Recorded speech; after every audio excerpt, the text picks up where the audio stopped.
SIR এর চরম বিভ্রান্তি। প্রাক্তন বিদেশ সচিবকে ডাক হিয়ারিং এ, কৃষ্ণন শ্রীনিবাসনকে ডাক এসআইআর এ। কলকাতার বাসিন্দা প্রাক্তন বিদেশ সচিব, 19 জানুয়ারি তলব প্রাক্তন বিদেশ সচিবকে। প্রাক্তন বিদেশ সচিব শুধু নয়, তার স্ত্রীকেও তলব করা হয়েছে। সরাসরি চলে যাব, প্রতিনিধি সোমরাজ বন্দ্যোপাধ্যায় রয়েছেন সঙ্গে। সোমরাজ, এই হিয়ারিং এ হয়রানি, এসআইআর এ বিভিন্ন জায়গায় হয়রানির আমরা নানা রকম ছবি দেখছি। প্রাক্তন বিদেশ সচিবকেও ডাক পাঠানো হয়েছে।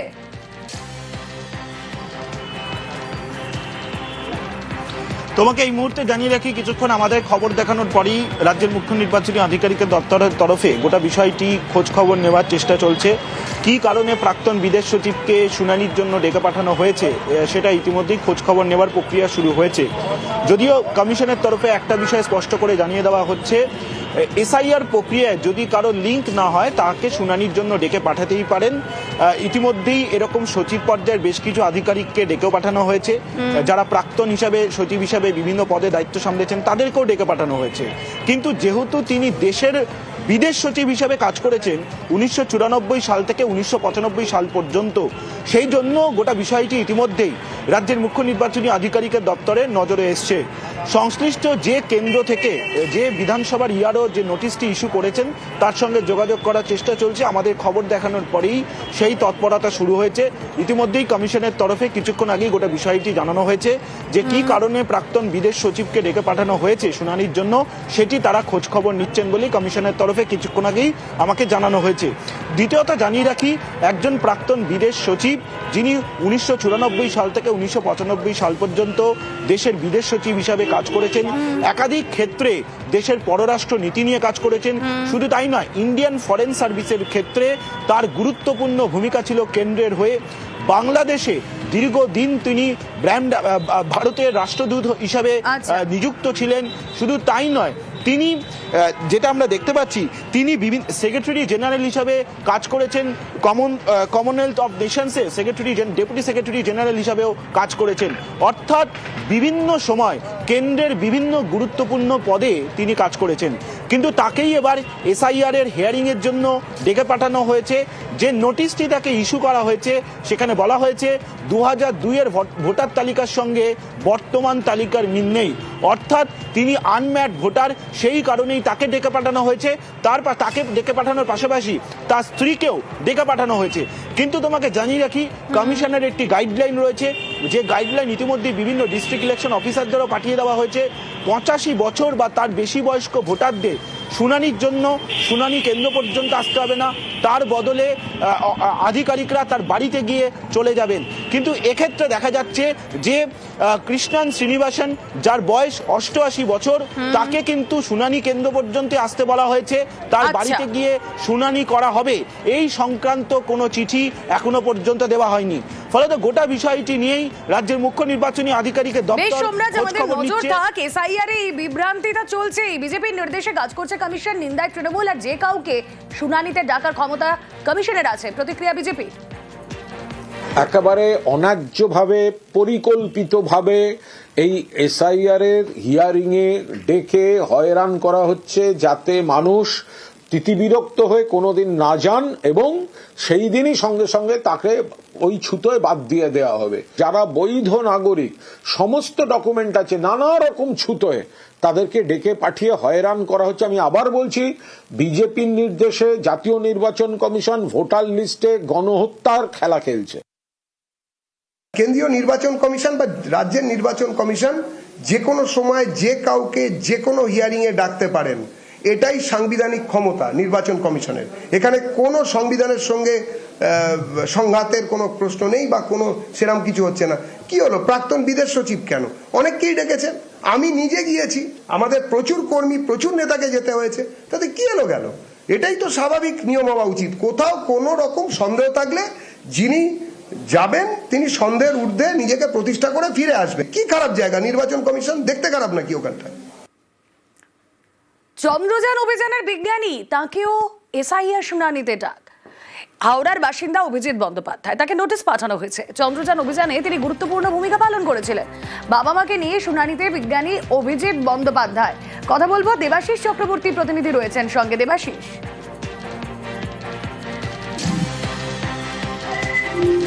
দেখো, অবশ্যই যে আমরা বারবার করে এই এসআইআর এর শুনানি নিয়ে কিন্তু হয়রানির শিকার হচ্ছে সাধারণ মানুষ প্রত্যেক দিন। আমরা মৃত্যুও দেখছি, আর তারই মধ্যে বিশিষ্ট কিছু মানুষ যাদের জন্য ভারতবর্ষ হয়তো গর্বিত হচ্ছে, তারাই ভারতীয় কিনা, তার নাগরিকত্বের পরিচয় বা তার ভোটার তালিকায় নাম থাকবে কিনা সেটা এসে লাইনে দাঁড়িয়ে থাকে প্রমাণ করতে হচ্ছে। বৃদ্ধ বাবা মাকে নিয়ে অভিজিৎ বাবু দীর্ঘ চন্দ্রযান যে অভিযান হয়েছিল, সেই অভিযানে কার্যত গুরুত্বপূর্ণ ভূমিকা অর্জন করেছিলেন। প্রধানমন্ত্রী নিজে দাঁড়িয়ে তাকে সম্মান দিয়েছেন, আর সেই মানুষটিকে প্রমাণ করতে হচ্ছে যে তিনি ভারতীয় কিনা। 2002 সালে যে এসআইআর হয়েছিল, সেখানে যে তথ্য, সেই তথ্যের সঙ্গে নাকি অভিজিৎ বাবুর কোনো মিল পাচ্ছে না, সেই কারণেই তাকে ডেকে পাঠানো হচ্ছে। ফলে এই ঘটনায় কিন্তু কার্যত হাসি মুখেই অভিজিৎ বাবু কিন্তু কটাক্ষ করতে ছাড়েনি নির্বাচন কমিশনকে। বেশ দেবাশিস, সব মানুষেরই খুব অসহায় অবস্থা।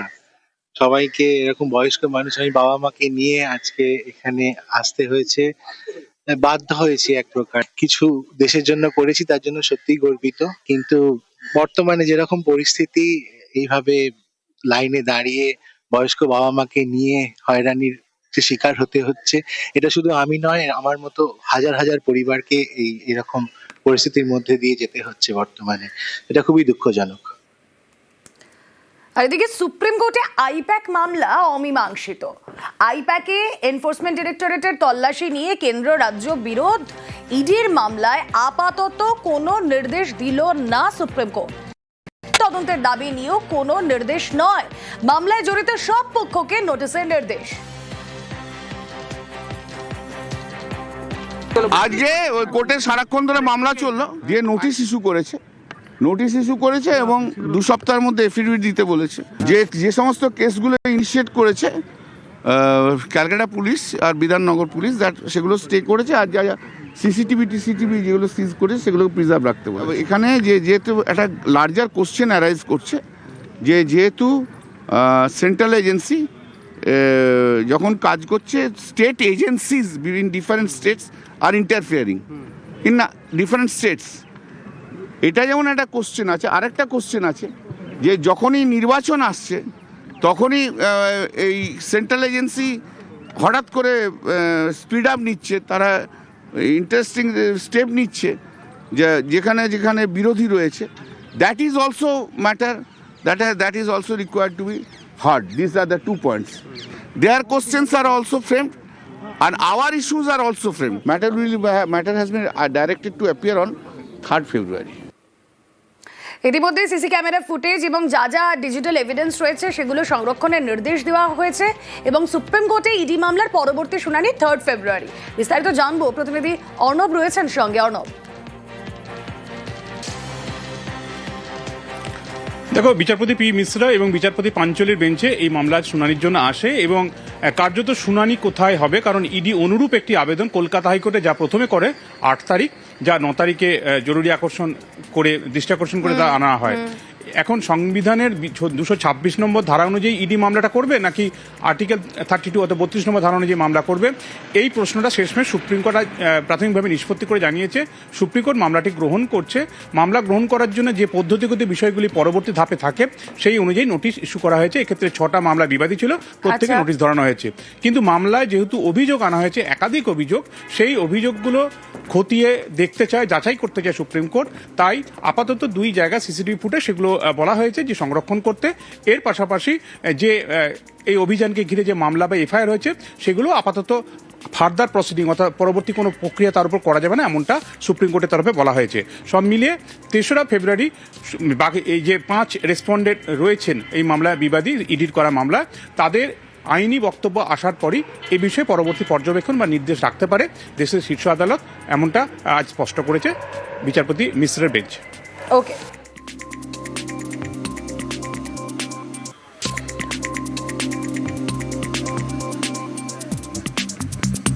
আইপ্যাকে ইডি তল্লাশি নিয়ে তরজা চলছে। এর মাঝে রাজ্যের আইন শৃঙ্খলা নিয়ে প্রশ্ন শ্রমিকের। তল্লাশির নামে রাজনৈতিক ষড়যন্ত্রের অভিযোগ তৃণমূলের।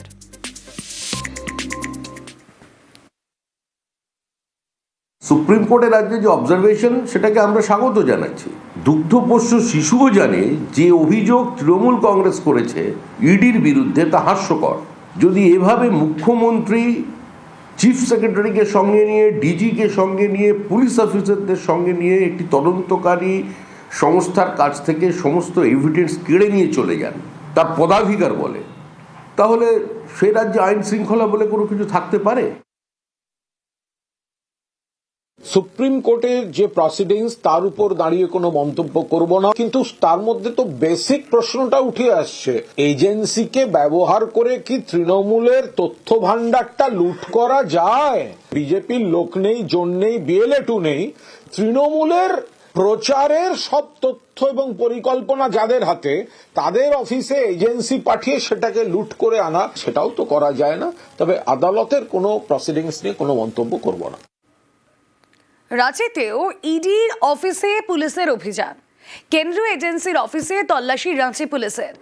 অভিযোগ, গত সোমবার জিজ্ঞাসাবাদের জন্য ঝাড়খণ্ড সরকারের এক কর্মীকে ইডি তাদের রাঁচির অফিসে ডাকে, আর সেখানে তাকে মেরে মাথা ফাটিয়ে দেওয়া হয়। এই অভিযোগের ভিত্তিতেই বৃহস্পতিবার রাঁচিতে ইডি অফিসে পুলিশের অভিযান।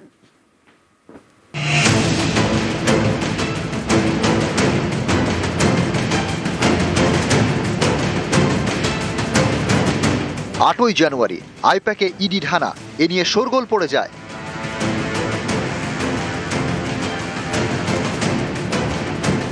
তৃণমূলের দাবি, তাদের ভোটের নথি স্ট্র্যাটেজি হাতাতেই ইডির রেড। ইডি দাবি করে কয়লা পাচার নিয়ে পুরনো একটি মামলায় অভিযান চালায় তারা। এ নিয়ে দুপক্ষের সংঘাত পৌঁছে গিয়েছে সুপ্রিম কোর্টে। এই আবহে এবার ঝাড়খণ্ডের রাঁচিতেও ইডির অফিসে পুলিশি অভিযান। বৃহস্পতিবার কেন্দ্রীয় এজেন্সির অফিসে তল্লাশি চালায় রাঁচি পুলিশ। তৃণমূল কংগ্রেস যে অভিযোগগুলো করছে, আজ তো ঝাড়খণ্ডে দেখা যাচ্ছে যে সেখানেও বিভিন্ন ধরনের ক্ষোভ তৈরি হয়েছে। এই প্রতিবাদটাও কিন্তু বাংলা থেকেই শুরু হয়েছিল। বিজেপি সামলাতে পারছে না, কখনো নির্বাচন কমিশনকে নামাচ্ছে, কখনো কেন্দ্রীয় এজেন্সিকে অপব্যবহার করছে, সেই কারণেই এই জটিলতাগুলো তৈরি হচ্ছে। ইডির অফিসার এর বিরুদ্ধে একটি অভিযোগ আছে, সেই অভিযোগ পেয়ে পুলিশ সেখানে গেছে, কিন্তু সেখানে গিয়ে ইডির অফিসার যদি কোনো বাইরে কোনো নুইসেন্স কমিট করে থাকে, এটা হতেই পারে, কোনো বিচ্যুতি যদি থাকে, তাহলে সেখানে পুলিশের কাজ করেছে।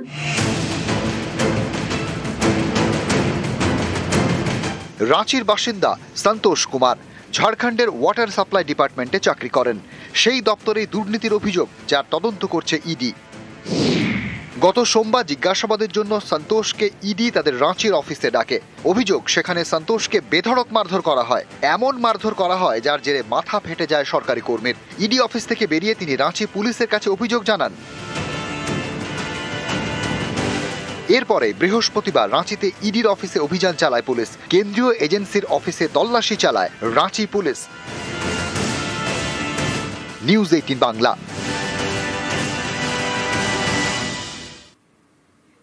হিয়ারিং হয়রানির প্রতিবাদ, বিক্ষোভে তুলকালাম। তছনছ চাকুলিয়ায় বিডি অফিসে যথেচ্ছ ভাঙচুর, আগুন। উত্তর দিনাজপুরের চাকুলিয়ায় বিক্ষোভের রণক্ষেত্র। বিডি অফিসে ভাঙচুর, আগুন, উত্তেজিত জনতা। বাংলা সহায়তা কেন্দ্রেও আগুন লাগিয়ে দেওয়া হয়। একবার হিয়ারিং এর পর আবারও ডাক। কমিশনের বিরুদ্ধে বিক্ষোভে অশান্তি। বিডি অফিস চত্বরে ভাঙচুর, উত্তেজিত জনতা। আহত চাকুলিয়া থানার আইসি সহ বেশ কয়েকজন।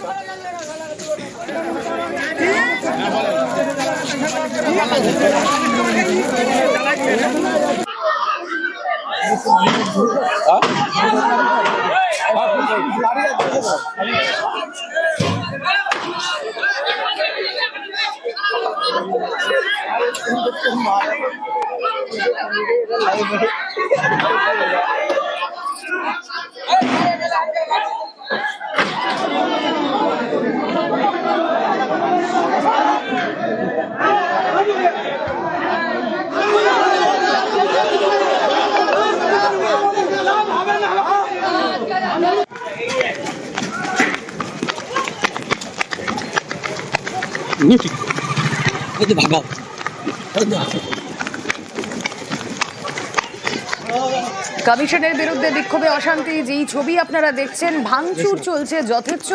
উত্তর দিনাজপুরের চাকুলিয়ায় বিক্ষোভে উত্তেজনা, আগুন লাগিয়ে দেওয়া হয়।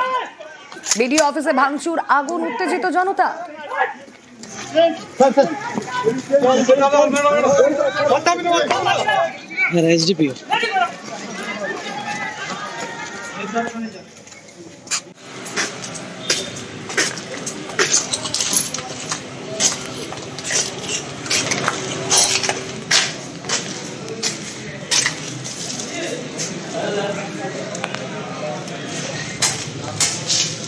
পরিস্থিতি এখানে না আসলে বোঝাই মুশকিল ছিল, কারণ এই মুহূর্তে একবারে চারদিকে ছড়িয়ে ছিটিয়ে রয়েছে উত্তেজিত জনতার যে ভাঙচুর করার জিনিসপত্র, সেই ভাঙচুর করার জিনিসপত্র, সেই জিনিসপত্রতে কিন্তু আগুন ধরিয়ে দেওয়া হচ্ছে। আমি এই মুহূর্তে রয়েছে গোয়ালপুকুরে 2 নম্বর ব্লকের যে বিডিও অফিস, সেই বিডিও অফিস চত্বরে রয়েছে এবং সেই বিডিও অফিস দেখতে পাচ্ছ তুমি যে সেই বিডিও অফিসে কিন্তু যেখানে ভাঙচুর করা হচ্ছে এবং ভাঙচুরে যা জিনিসপত্র রয়েছে ভিতরে সমস্ত কিছু কিন্তু এখানে এনে উত্তেজিত জনতা সেটাকে আগুন ধরিয়ে দিয়েছে এবং আগুন ধরিয়ে দেওয়ার পরে কিন্তু এই এলাকায় ব্যাপক উত্তেজনা ছড়িয়ে পড়ে। এবং পাশাপাশি আর একটা সবচেয়ে গুরুত্বপূর্ণ একটা বিষয় জানিয়ে রাখি, কিন্তু এই পাশে এই যে বিল্ডিংটা দেখতে পাচ্ছি, এই বিল্ডিংটা রয়েছে কিন্তু এই যে স্বাস্থ্য কেন্দ্র, চাকুলিয়া স্বাস্থ্য কেন্দ্র রয়েছে, কিন্তু এই স্বাস্থ্য কেন্দ্রের পাশে এত বড় একটা ঘটনা ঘটে গেল আজকে, তার কিন্তু সাক্ষী থাকে গেল এই বিডিও অফিসে আসা কর্মী সমর্থকরা যারা রয়েছে এবং যারা এই মুহূর্তে পুলিশ প্রশাসন তারা কিন্তু বাইরে গেছে। বাইরের যে উত্তেজিত জনতা যারা রাস্তায় ঘাটে যে বিক্ষোভ দেখেছিল সেখানেও কিন্তু পরিস্থিতি নিয়ন্ত্রণ আনতে পুলিশ কিন্তু মোতায়েন করা হয়েছে। তোমাকে আরেকটা বিষয় দেখিয়ে রাখি যে এই যে ছবিটা রয়েছে, এদিকে আসো, আমার ক্যামেরাম্যানকে বলবো একটু আসতে।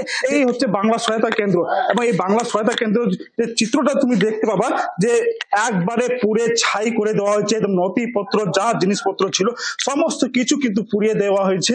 এবং পাশাপাশি আরেকটা জিনিস দেখেছি, এই এখানেও কিন্তু কিছু নথিপত্র রয়েছে সেগুলো তো কিন্তু আগুন ধরিয়ে দেওয়া হচ্ছে এবং আগুনের যে ধরিয়ে দেওয়ার পরে পাশাপাশি বিডিও অফিসে যে আরো দপ্তরগুলি যেগুলো রয়েছে, যেমন এই যে কন্যাশ্রী যে অফিস রয়েছে সেখানে কিন্তু পুরোপুরি ভাঙচুর করা হচ্ছে। দাদা একটু কথা বলবো আপনার সাথে। দাদা বলছি কি হচ্ছে? আমি এরকম জানি না, আমি এখানে ছিলাম না, আমি দেখতে আসলাম আমাদেরই অফিস, কিন্তু আমরা জাস্ট দেখতে আসলাম কি দেখতে পাচ্ছ? এটা ভাঙচুর করেছে পাবলিক গুলো। কষ্ট হচ্ছে না? কষ্ট তো প্রচুর হচ্ছে। আমাদের পঞ্চায়েত থেকে প্রিন্টারটা নিয়ে আসে, সেটা পর্যন্ত ভেঙে গেছে। তাহলে আমাদের তো অনেক মানে ক্ষতি হয়েছে, অনেক ক্ষতি। এই যে রূপশ্রী প্রকল্প তুমি দেখতে পাচ্ছ, যে রূপশ্রী প্রকল্পের এখানে নাম রয়েছে, এই টেবিলটা হচ্ছে রূপশ্রী প্রকল্প, এখানে কোনো কিছু নাই। তার যে এই কম্পিউটার সমস্ত কিছু নথিপত্র কিন্তু ডকুমেন্ট তারা আপলোড করেছিল সেগুলো কিন্তু নষ্ট করে দেওয়া হচ্ছে।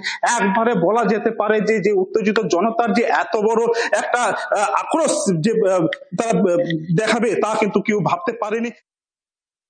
কিছু পাবলিক রাস্তা অবরোধ করেছিলাম চাকুলিয়ার বিভিন্ন জায়গায়। ক্রাউড কিন্তু একটু অ্যাজিটেটেড ছিল।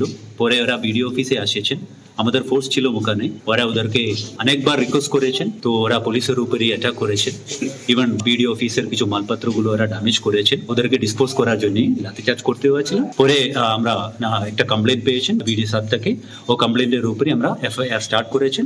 অলরেডি আমরা 10 জনকে ডিটেইন করেছেন, বাকি আমরা রেডগুলো চলছে, নেসেসারি লিগাল অ্যাকশন নেওয়া হবে। আমার একজন আইসি ইনজয়ার্ড আছে এবং 5 জন কনস্টেবল ইনজয়ার্ড আছে। পরে দেখা হবে এটা কে করেছেন, কারা ইনস্টিগেট করেছেন, এগুলো ইনভেস্টিগেশনে বোঝা যাবে।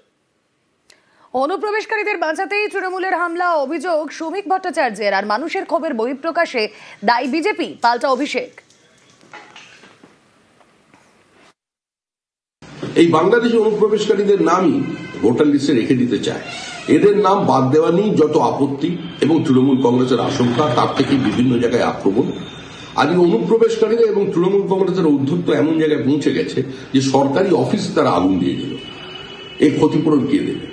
এখন ইলেকশন কমিশনকে চিন্তা করতে হবে, এই যে দিকে দিকে বিএলওদের উপরে চাপ সৃষ্টি করে ফর্ম 7কে অ্যাকসেপ্ট করা হচ্ছে না, এক্ষেত্রে সরকারের অবস্থান কি? এসআইআর কে সুষ্ঠুভাবে সম্পূর্ণ না করে পশ্চিমবঙ্গে নির্বাচন করা যাবে না। মানুষকে যেভাবে হ্যারাস করা হচ্ছে, এটা ক্ষোভের বহিঃপ্রকাশ। এরা ঘুষপেটিয়ার কথা বলে, আমাদের বাংলাদেশি বলে। এই যে 58 লক্ষ নাম বাদ গেছে, তাদের মধ্যে কজন বাংলাদেশি? আপনারা জিজ্ঞেস করুন বিজেপি নেতাদের। মানুষের ক্ষোভের বহিঃপ্রকাশ। কিন্তু আমি আপনাদের মাধ্যমে অ্যাপিল করতে পারি যে মানুষ যাতে শান্ত থাকে, সংযত থাকে। সবার উপর যে চাপ তৈরি করেছে ইলেকশন কমিশন, 2 বছরের কাজ 2 মাসে করতে হবে। এর জন্য একমাত্র দায়ী ভারতীয় জনতা পার্টি এবং ইলেকশন কমিশন। এরা ভাবছে নোটিশ পাঠিয়ে মানুষকে শিক্ষা দেবো, মানুষ ভোট দেয়নি বলে। যত নোটিশ এরা পাঠাবে বিজেপির ভোট তত কমবে।